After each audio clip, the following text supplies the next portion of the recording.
Titans, season finale, 11º episódio da primeira temporada aí, a série que acompanha o time, né, ou pelo menos na primeira temporada aí, a formação do time. Robin, Ravena, Mutano e finalmente a Estelar, com várias participações especiais ao longo da temporada. Chegamos aqui ao fim dessa primeira temporada, vou comentar o episódio, ou seja, a partir de agora esse vídeo contém spoilers do 11º episódio. Caso você não tenha visto, não fique por aqui. Eu acho o episódio meio frustrante, assim. Não sei se eu tava esperando outra coisa. Na verdade, eu nem nutri muita coisa, né? Eu acho que, assim, é uma série dos Titãs. É uma série baseada nos Jovens Titãs e dos Titãs. Então eu acho que a série valorizou pouco o time em si. Focou muito individualmente e valorizou pouco o time.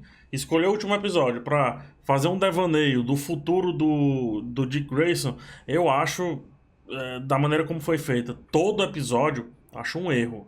É frustrante, assim. De novo, é Titãs, cara. Então o mínimo que eu poderia ver no último episódio seria o time inteiro junto. E isso não acontece, né? Muito pelo contrário, passamos o episódio inteiro num devaneio do Dick Grayson. Outro problema do Titãs é esse festival de não mostrar, sabe? O episódio ele se baseia de novo em não mostrar o Batman. Peraí, você traz o Batman como uma ameaça, você traz o Batman ali dentro do devaneio do Robin, de fato, para demonstrar ser uma ameaça, ser uma confusão mental do cara. Por outro lado, você não mostra o Batman mais uma vez. Peraí, se você traz o cara, mostra. Para desse escurinho. Para de ficar colocando ele. Ai, vai pra ali no escurinho, vai pra cá no escurinho. Chega. Ou mostra, ou não mostra. A temporada ela veio se arrastando pra isso, né? Ela veio demonstrando algumas vezes isso. E no fim ela escolheu um episódio que poderia ser um episódio de meia temporada. Escolheu o seu episódio da season finale, que não tem cara de season finale. Escolheu esse episódio, mais uma vez, o não mostrar. O festival do não mostrar. Mas enfim, vamos lá, frame a frame, também não tem muita coisa, não gostei mesmo desse episódio, mesmo. Vamos lá no frame a frame, vai. Começa aqui o episódio com o Robin, ou melhor, o Dick Grayson ali no seu futuro devaneio. Eu tenho uma teoria sobre esse futuro devaneio, eu acho que esse futuro realmente existe, porém... o Trigon foi interferindo pontualmente nesse futuro para mostrar um futuro alternativo para ele e fazer ele, o Robin, abraçar o lado ruim, né? Os demônios, abraçar de fato os demônios que existem dentro dele. Eu vou te dizer por que daqui a pouco. Aqui, nesse futuro, ele tá com a Dawn e tá tendo mais um filho. Já tem um filho que é o Johnny e vai ter o segundo filho. Tem uma leve referência aqui aos quadrinhos, mas levíssima referência, nada demais. Aí a grande aparição da Ravena e do Mutano no episódio dos Titãs. Isso daqui é o que você vai ver mais próximo dos Titãs juntos dentro do último episódio da primeira temporada da série dos Titãs. Fica vendo essa imagem aí porque aproveita, vai. Fica vendo mais um pouco. É a última vez que você vai ver nesse episódio. Não tem mais do que isso, não. Pronto, viu? Tá faltando a Estelar ainda, só pra você ter ideia. Seguindo, Jason Todd é trazido ali pra ter mais um diálogo. Eu acho o momento auge do episódio, momento áureo do episódio, porque o diálogo deles dois sempre funciona muito bem e mais uma vez funcionou. Diálogo interessante porque tem referência a Batman vs Superman, tem referência também, deixa eu me lembrar aqui, uma referência ao lance da Bárbara Gordon, Comissário Gordon morto, ou seja, uma referência ao Piada Mortal e por aí vai. Então, esse diálogo aqui é uma das poucas coisas que pra mim se salvam dentro desse episódio, mas também é nada demais. Tá vendo esse estilo que é feito na frente aqui do devaneio do Robin, né? Sempre que algo vai dando certo, algo vai funcionando de boa, esse negócio vem, é como se fosse, o que é que eu acho?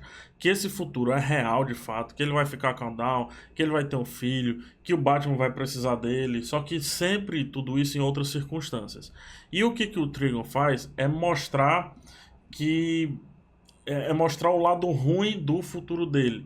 Como se em algum momento ele vai se deparar com essa situação e aí ele vai se perguntar o que ele vai de fato escolher, que lado ele vai escolher. Então, para mim é para isso que serve, tá vendo esse trequinho aqui?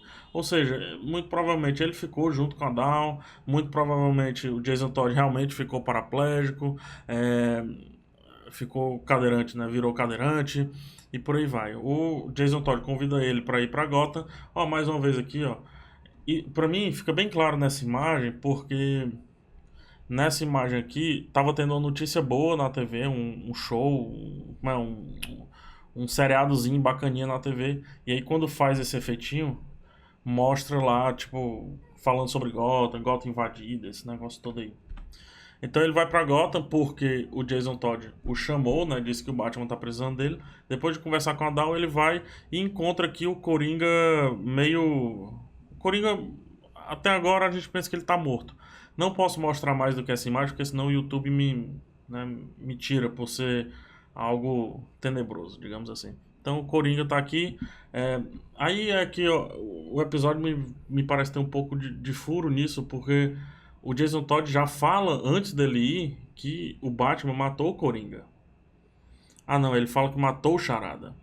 Não foi o Coringa. Então, não é furo, não. Não lembrei agora. Não é furo, tá? Seguindo. Mas se ele matou o Charada, também tem outro furo. Daqui a pouco eu chego lá. Na Batcaverna, ele aperta aqui os botõezinhos e a Batcaverna não funciona de fato. Ele conversa com o Batman, fala várias coisas e o Batman tá lá observando ele. Pode ser o Batman? Pode. Mas também pode ser um impostor, né? Nada dá pra garantir que esse é necessariamente o Batman. Perceba aqui só um pouco aqui do W de Wayne em forma de morcego. Se você virar ao contrário, dá um morcego bem direitinho.